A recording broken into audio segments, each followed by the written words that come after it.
for a DJ, a musician, or anybody just kind of starting out, do you have any advice? I always ask this of artists, DJs, you know.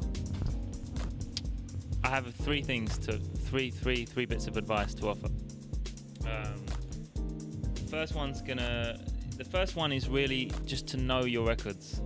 And actually, I feel even more passionate about this after this tour, because the way that DJing is changing at the moment and the formats are changing, it means that it's so much easier to be careless with music. Now, I'm not one of these people that is going to judge anyway for the way they wish to present their art, whether it be a laptop set, whether it be a 2 turntables and a microphone, a full live band, whatever. But I think it's important to know your music and know it inside out, and really to appreciate what records mean and to live them, really, because I started on the other side of the DJ booth. You know, I've been going to clubs since I was 13. You know, I'm a dance floor person. That's me first and foremost. That's how I earned my stripes in club. You know, I was addicted to music, addicted to clubbing, addicted to DJ culture, you know, and through that learned the records, it doesn't mean that you have to have been there. I'm not going to pretend that I was there in 1986 at the birth of Acid House, or that I was there in 1973 when they recorded Headhunters. You know, a lot of music that you get into is in retrospect, but it's about the context in which you first heard it, and making it relevant and respecting the music, I think, doesn't happen enough. And I've heard a couple of people, even in the last few weeks, that really made me think, you know what, it's really important to respect music and to really know the records. Because these days, I could just say to you, you know what, Paula, here's 250 gigs worth of music, but you don't know the records inside out like they're your friends. Do you know what I mean? And so I think it's important to really have that relationship with music and records in whichever way you wish to present them to people. So less is more. It's not about having the biggest collection, because most DJs I know takes 15 years to amass the kind of shit that you need to really know what you're talking about. It's really, whether you have 5 records or 500,000, the key is to really know your way inside out, all of them, and go digging in your own crates. Do you know what I mean?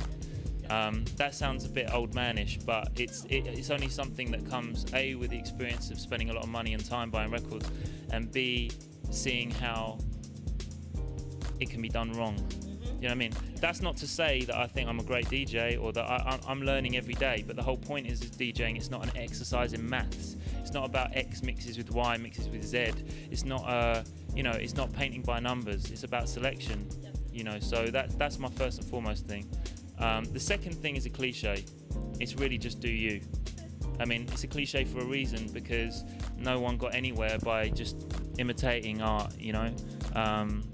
My favourite DJs in the world are people that just express themselves truly for the moment, based on what they want to hear and what the people on the dance floor want to hear, and not based on some preconceived notion of what set they're going to do tonight or whatever.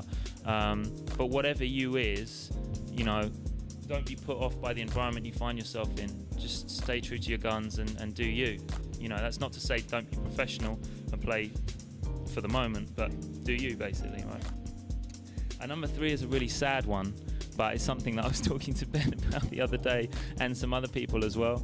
And people may well laugh at this, but I'm really serious. If you are literally just starting to DJ tomorrow, the best thing you could do is buy yourself a pair of professionally made earplugs.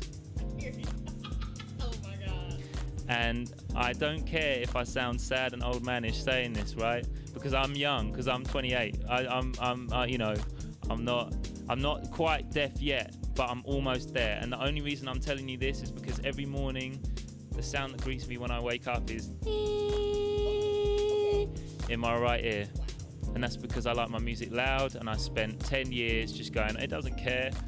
It doesn't matter, I don't care. It's never gonna hurt my, going to like dub reggae sound systems, putting my heads in kind of speaker cabinets, going to jungle raves for years, in early jungle in London when people used to bring their own cassettes, going to Abashanti, Jar Shaka, and standing in a wall of bass.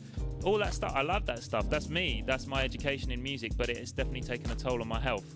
So now I have my earplugs, I had them made. It's like about 100 quid, which is about $200, which sounds like a lot of money, but people spend that on sneakers, so you need to spend that on your ears. Lecture over.